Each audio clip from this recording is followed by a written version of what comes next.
Lightning like Steve McQueen. I'm in the fast lane when the light turns green. And I built tough, I ain't nothing but grit. Cause I made rugged blood, sweat, and spit. Yeah, like a horse I fly. Better push yourself in for a bumpy ride. I like to play hard, but I work harder. And I weather the storm cause I'm built stronger. Hey guys, before we jump into the episode, I wanted to let you know it is brought to you by Denim. As a business owner myself, I personally know the importance of financial stability and preserving cash flow to help navigate through any freight market. With Denim's comprehensive service offering, you now have an all-in-one financial partner whose platform includes factoring, payments, freight audit, document collection management, and analytics, which help keep your business financially healthy and increase your team's time to focus on revenue-producing activities. You can also take advantage of Denim's free credit check, which they perform on all of your customers. And Denim will proactively reach out to you if they spot any signs of credit deterioration.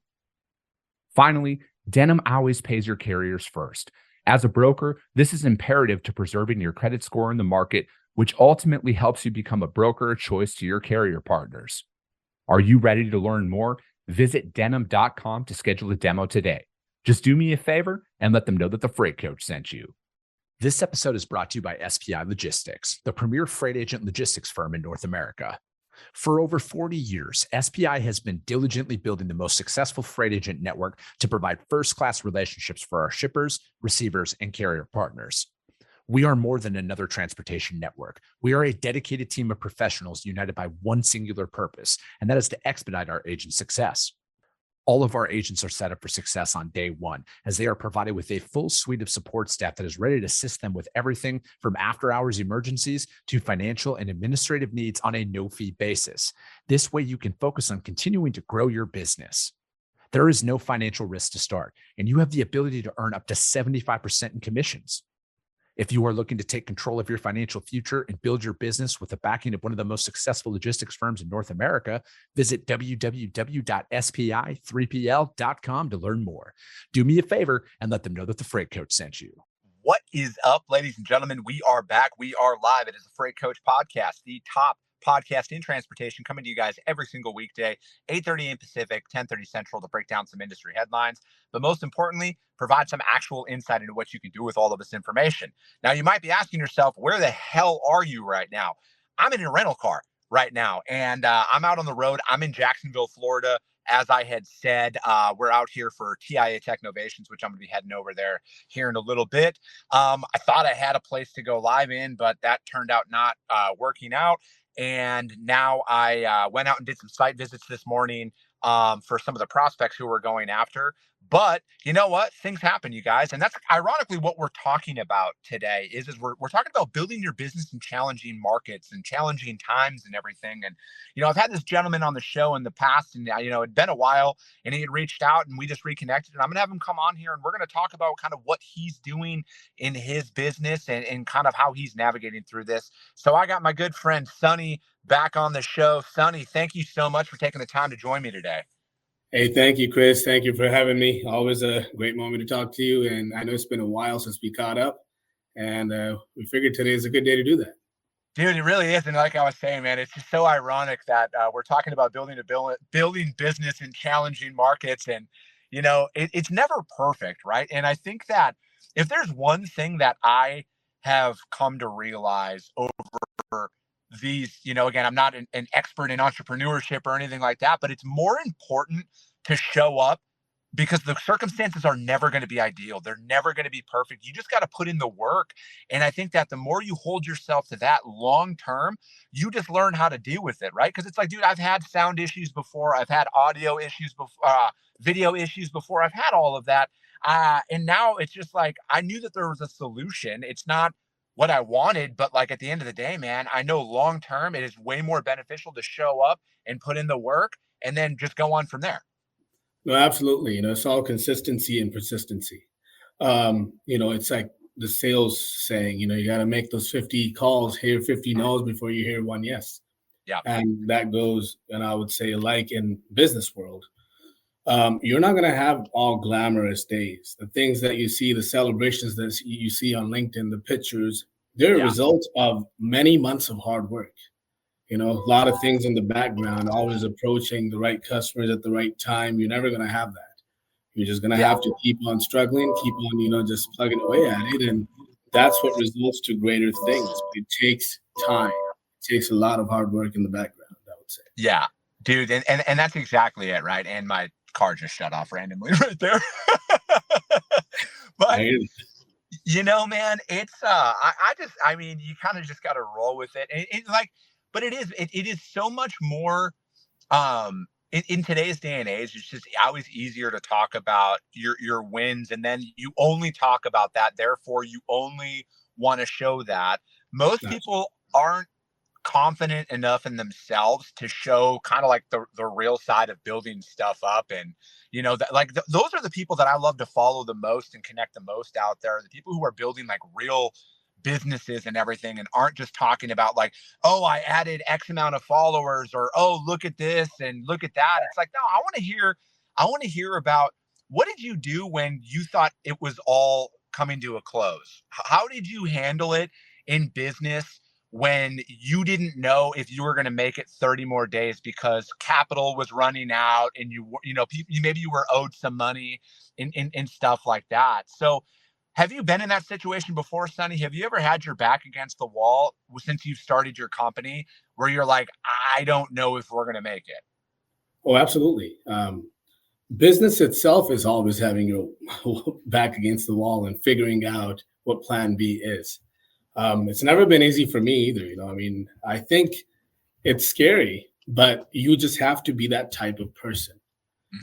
I mean, I always tell, this is one of the arguments that I always kind of, the dialogues that I have in myself is, either I can have hardship all bundled up in the next 5 to 15 years, either I could have a very predictable and safe life for the rest of my life and never have any growth. Yeah. And that's kind of where I started my venture. I said, you know what, this is the fight that we all have to fight. If we want to get ahead, we have to go against the waves. So there's been times where I've had, capital issues or other issues, but that's why we're wired the way we are. It's not for everybody. This is not for the faint of heart. I mean, I know a lot of people got spoiled in the COVID years, as we were talking about. Yeah. And people thought this was cake. Oh man, we could just make money. We can get into logistics. It's great, but that's not business. Business is strategy. Business is you doing something to give value to your customers, but at the same time, having the pricing strategy to make sure it's affordable and feasible for you as a company. That's a long-term growth outlook and strategy. You can't just go out there and try to, underprice or outprice the market. It has to be some balance there. Yeah. So, I mean, you're up in the Seattle market, and you guys do, what are all of your guys' services, and kind of how are you competing out there in the market right now? Right. Because I think people also tend to fail to realize that there's competitors in literally every market of every industry that's out there. So how are you really separating yourself out there right now from a business development strategy, or what are some of the challenges that you're facing in your niche? Well, I think it kind of goes back to what we were talking about, the whole COVID time when it was just a flood of freight. And we got so much freight, so much opportunity across the board. But then that created a lot of competitors. A lot of newbies came into the market and, just flooded the market with services. Now we have some of the leftovers of that time that are slowly, degrading or going out of business, and only the ones that were worth their time and their water is the ones who's actually now staying in the market. So I think the name of the game is who can outlast your competition longer. Yeah. Right now, go ahead. No, I was going to say, talking about outlasting your competition, is it more and you were talking about pricing, is it more of because I think a lot of it is it's strategy, right? It's not. I think the spray and pray methodology that was out there of hey, we'll do anything, just give us your freight. I honestly feel like those days are dead and gone. I truly do. And I feel like you need to have a niche, whether it's full truckload or whatever it is. And you really got to, have an actual strategy from a business development. And then it's a lane by lane basis, right? Because I think also the days of, hey, we'll just add you in and you can kind of bid on everything. I don't know if that's going to be a thing anymore. And not everywhere, right? Like I try not to make blanket statements, but I think that you actually have to have a more concrete strategy of like, hey, listen, we specialize in full truckload mid-Atlantic region, right? We go Florida up to the Carolinas or whatever that looks like. Absolutely. Yeah, no, customers are definitely more picky now. There's more choice out there. They want to work with service providers or partners that understand the industry, that have the experience. And I think furthermore, the service providers that have the cash flow in order to grow with their clientele. That's the major fact here. What happened in the past was it was just done out of necessity. There was so much freight and there wasn't enough capacity. So customers were pretty flexible as to who they choose. And they just said, hey, let's just get the job done. We need this. Hey, let's just do what it takes. But within that whole scope, there was a lot of bad actors, the service providers that were not really up to par. Yeah. But now, there's a big shift on that. It's really hard to even get a conversation with a great customer these days because they've learned in those COVID times that, hey, you know what, if you go with a bad company or a company that has not gotten figured out how their operations should be handled, you're going to pay in the long run. But I think that's kind of where we differ. I think I've learned that through the whole supply chain crisis is, find a niche, find something that you're good at. Don't try to do everything. If you try to do everything, then you're just like anybody else. You're running on the treadmill. You're not getting anywhere. And that's what a lot of these companies these days, I think what is, differentiates a company with a future or a company that's just going to sustain and go out of business, out of existence eventually is the company that has a future has realized a few things in their operations. It's like, okay, we're not really good at that.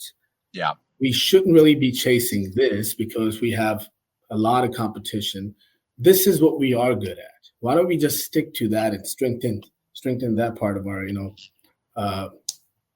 sellings? But I think you just have to be particular, very particular, especially these days. I'm right there with you, man. And I think it's also, knowing like who you're going after from a business development standpoint, because I think, again, to draw those parallels of the falsities of, growing a business in COVID era was you could call like literally anybody and kind of get set up right away, right? Or without much resistance, we'll say, because of that. And I think that a lot of people that are out there that are really pushing to, like, they're calling these large, massive brands. And again, I'm not saying don't go after them, but like thinking that they're just going to, one phone call, get it done. And I think like, back to your strategy, right? Like, who are you going after? Like, I know some of the large enterprise shippers that I'm personally going after. I know it's a 3-year sales cycle or a 4-year sales cycle. I'm preparing for it because in 4 years from now, I plan on having a lot larger organization than I do today. And I'm also going after accounts that I know that we could possibly onboard in the next 30, 60, 90 days. And their freight volumes can correlate to our current capabilities, right? Because if a customer came to me and said, yeah, man, we can set you up, but I need you to pick up 100 loads tomorrow, I'm not going to be able to do that, right? And it's one of those things. They say tough pill to swallow, but you need to know what you're actually able to go after. And then as you're starting to prospect and build up off of that, that's when you can kind of grow and scale and really decipher it, right? Because there's different classifications of customers. You have those large enterprise shippers that take a long time. You have the mid-tier companies that, it might take a year to get in the door with them. And then you have the smaller companies we'll talk revenue that, it might take 3 months, 6 months, whatever it is, to kind of get onboarded and start moving freight with them. And then, your capabilities of your organization today can accommodate those freight needs, right? Because I think that's another oversight that's out there is it's like some of these large businesses, like they don't set you up from a capital perspective. You don't have the millions of dollars they need to run their freight, but then B, you can't do the volume that they require. Absolutely. I think that's the main factor there, what you just said. I think we have to be really careful as to how we grow as a company. We can't, yes, shoot for the stars, but also watch your cash flow. You can't go out and go get the bigger customers and hope to serve them and pay your service providers at the same time. That's why you've seen a lot of trucking companies go out of business in the last couple of years. It's because two factors. One is, because of that COVID situation, a lot of people that had no business being in this business are in this business. Yeah. A lot of offshoring, a lot of people sitting in God knows where dispatching trucks in America.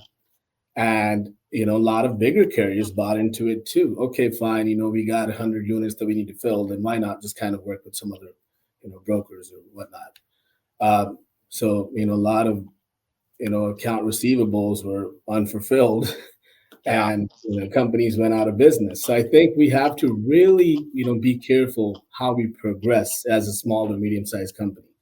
Yes, if you can go out there and get the Krogers and get the Best Buys, but can you serve them? Do you have the carrier network, or do you have your asset base? Do you have enough resources? Do you have the cash flow, the manpower, the systems this is going to take? Anytime you implement a new system, it takes a lot of cash. It takes a lot of people. So your strategy has to be carefully thought out. Hey guys, before we go any further in this episode, I wanted to let you know it is brought to you by TIE Software, the battle station for freight brokers. Your TMS should be viewed as a tool to help you execute at a high level in any freight market.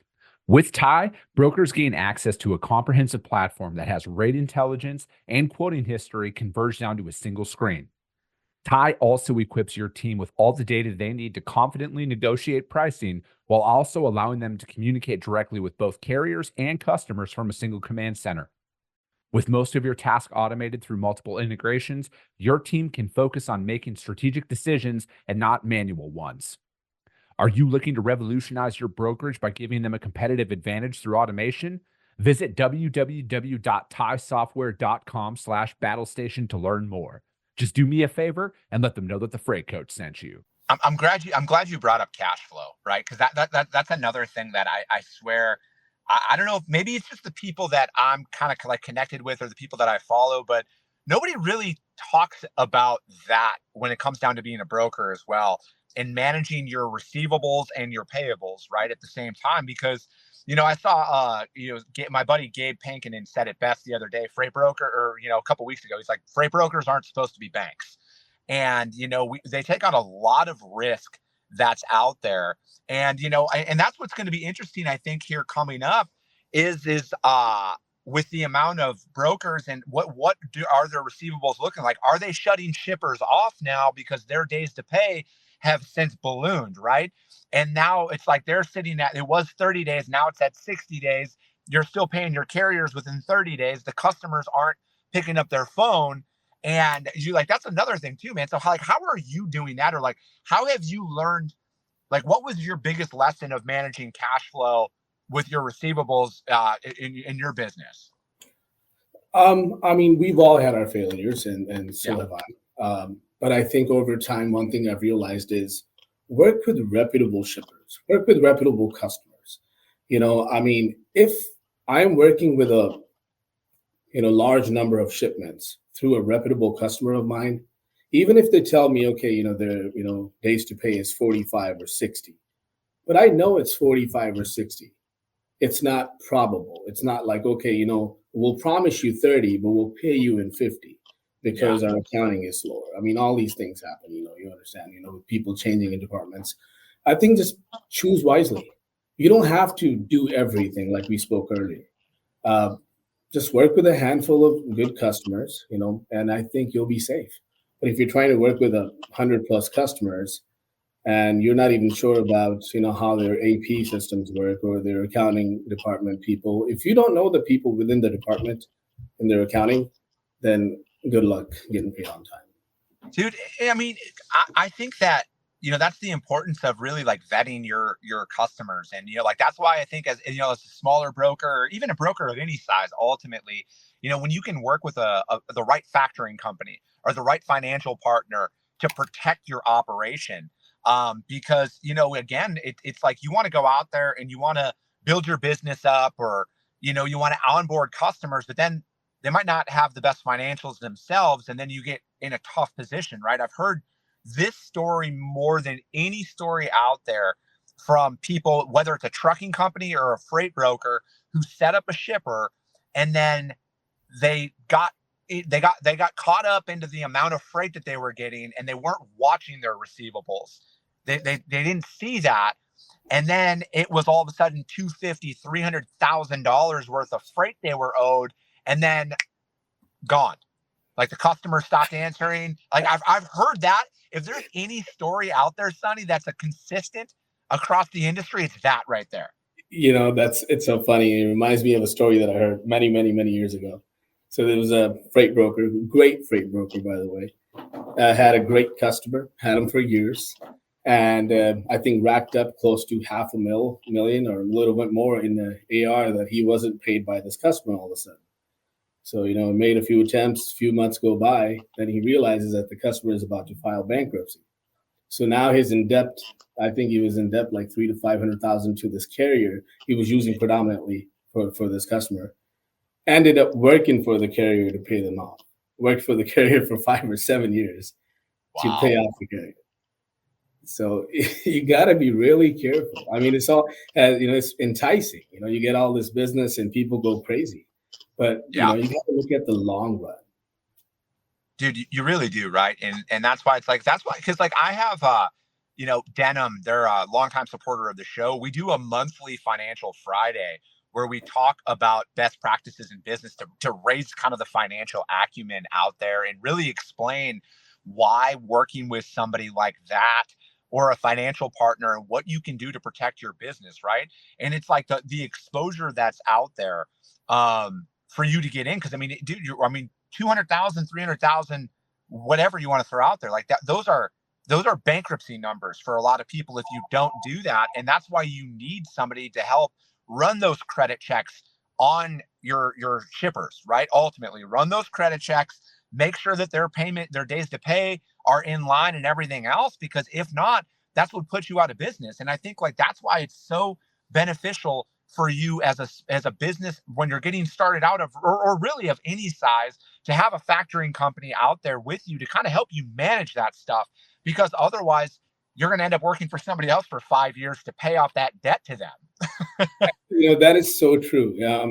It's, I think another thing that most people don't realize is a company is just not a logo and a name.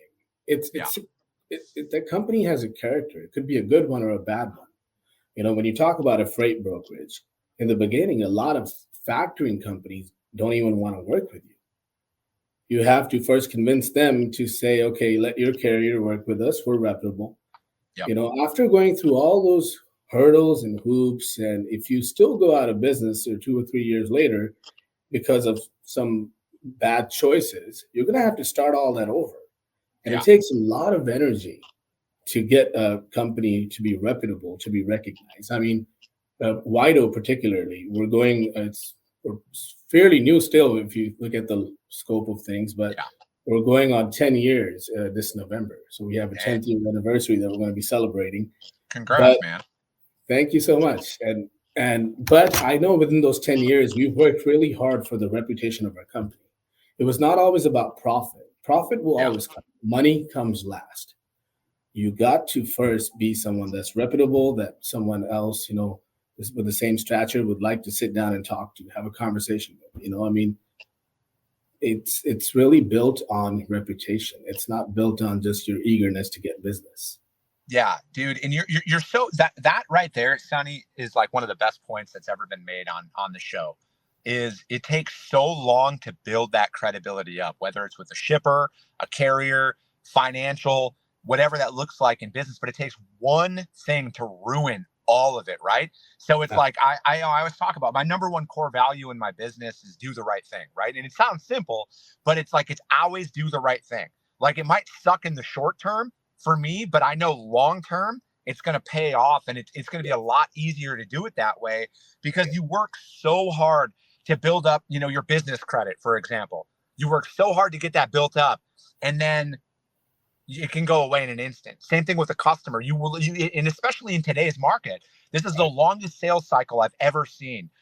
You work so long and hard to onboard somebody, and then you're just going to like let it all go away because of an uncomfortable situation like that. And it's like, it takes years to build up credibility, but it takes seconds to lose all of it. Absolutely. And and it's so important that you have integrity, because even if you don't land that deal, the way you speak to your customer and the way you add value to their operation, they'll remember that. And if whoever they choose doesn't work out for whatever reason, you still have a chance, whether it be a year later or 3 years later. You've made that report with them. Like, okay, you know what? Let's revisit this. And I think it's really important. And that's what helped us out tremendously. I mean, there's been instances where, there was we took on more than we could, handle. But because of our integrity, because of our connections, something always seems to work out. Yeah. And dude, and I think like that, again, back to kind of like what we were touching on a little bit earlier as well, is knowing what you're capable of won't hurt you in the eyes of your customers, right? Like if you get like back to that 100 load opportunity or 100, but if you're like, hey, I can't do 100, but I can do 10. Yes. They will not punish you for that.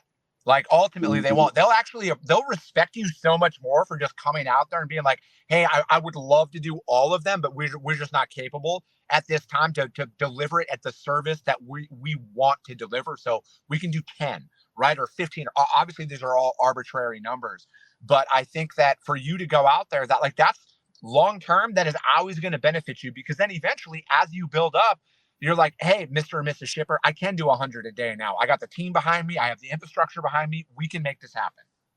Absolutely. Go at your own pace and save that money for the rainy days, because I think COVID has helped a lot of strategic businessmen out there take advantage of opportunities. The ones who've actually made the cash, the liquid cash, and put it into opportunities that when they presented themselves, okay, this is great. Yeah, we can put the money in. Let's do it. That's because they never rushed it. It's like, okay, a great time comes around. We're not going to go out there and buy Ferraris. A wise business person is going to put that money away because we know there's an opportunity around the corner. And every opportunity takes cash. Yeah. You have to first put your money where your mouth is, then you get the money. So you got to have the money to do it. That's so true, man. So, dude, what's up here for the rest of the year? Are you guys hiring anybody? Are you guys looking to expand? Kind of what's your game plan here? As we're you said the key word, expand. Yeah, that's actually we just reactivated. It was a dormant company for many years, a freight brokerage that we used on our asset base just to help out our customers in our warehousing sector. Okay. So we would just use our brokerage for our customers in-house. But now we've re-engaged in that whole conversation of activating the brokerage. It's called Expand Freight. Okay. So that's the thing. You said the right word. We are looking to grow that sales team. We're trying to be aggressive, hopefully this year and next year as well, and how we're going to approach the strategy of that particular company. So yes, we're definitely looking for experienced talent, the people that already have some reputation in this industry. Sure. Oh, there we go. Can you hear me? Yes. Hi. Hey, dude, I'm surprised we made it almost 26 minutes before that happened. Let's go. Right. So, dude, I was going to say, so you're going out there, you're building up the brokerage and everything. What is a qualified candidate to you, man? Are you looking to hire, because you're based out of the Pacific Northwest? Are you looking for somebody up there? Or are you hiring kind of anywhere? Remote's fine. How are you looking to build that out? And then kind of like, what's your methodology behind that as well? Building, if you're going to do whether in person or remote. I think remote is also equally important as in person. Okay. We're going to have, a few individuals here at our headquarters in Seattle. But I need people that actually live in the East Coast, live in Chicago or LA or, Florida, what have you, because they know the geography there. They know the people there. We want people that are already attending these local events and know the people out there that can help us network faster. I like it, man. No, I think that's great. So, dude, I really appreciate you taking the time to jump on here this morning. And, I think that, again, most importantly, it's having that plan, sticking to that plan, and really kind of pushing through with it, right? Because challenges are going to happen, things are going to happen. And if you find an excuse to not do something once, that bleeds into other days, man. And then that just snowballs in the wrong direction, right? So I think like ultimately, anybody can sit here and bang their head against the wall and say like it's challenging, it's tough, it sucks, this and that, but like it's supposed to be hard ultimately. And when you can accept that and you can hold yourself accountable to your daily tasks, right? And when you're getting started, and that's why it's like I've put posts out there recently where it's like, I put it out last week. Sometimes the greatest wins are looking back over 30 days or 60 days and knowing you did what you said you were going to do every day during that time, and knowing that you've cultivated the discipline to grow as you're kind of going forward, right? So it's like that's where I personally think, like I love the build, and those are the things that I love the most about it is it's like looking back over that time frame and being like, damn, I literally said I was going to make 35 cold calls every single day, and I did that for the last 60 days. That's a There you go. major win sometimes, and that's where you kind of got to search for it. And that's what it is. My thing is, if I could go home right before I sleep and tell myself I've done everything humanly possible that I could do for my future today, and be honest with myself and actually believe it, then I'm okay. Whatever happens is to future. I don't control the future. I only control my present actions. That's all we can do. Dude, I love it. Sonny, thank you so much for joining me, man. How does anybody reach out to you, though, to find out about if they're interested about working with you or just connecting with you, man? Currently Expand website is under construction, should be up and running in about a week or 2 weeks here. But you guys can go to widologistics.com and reach out to our office. That's WIDO logistics.com. Reach out to us. We'll give you more information as to what we're looking for. You can follow me on LinkedIn, Sonne Kahlon, or the Wido Logistics and the Expand Freight page. You can find it if you just follow me. You should have a link to it. Just keep connecting. Come talk to us. We got some great opportunities coming. I love it. And if you guys can't find Sonny for whatever reason, you guys know, hit me up. I will gladly put you guys in contact with him out there. But that's going to be it for today, you guys. I'll be live from the TIA Technovations for the next couple of days here. I'm in my car today. It might sound a little bit like a fishbowl, but you know what, you guys? I showed up. I put in the work. I held myself accountable. And that's what's most important in the long term, you guys. So at the end of the day, you guys, if you guys got value, as always, subscribe to the show, you guys. Share it out there to your network, because if you see value, your network's going to see value as well. I appreciate you guys. I love you guys. And we'll be talking to you soon.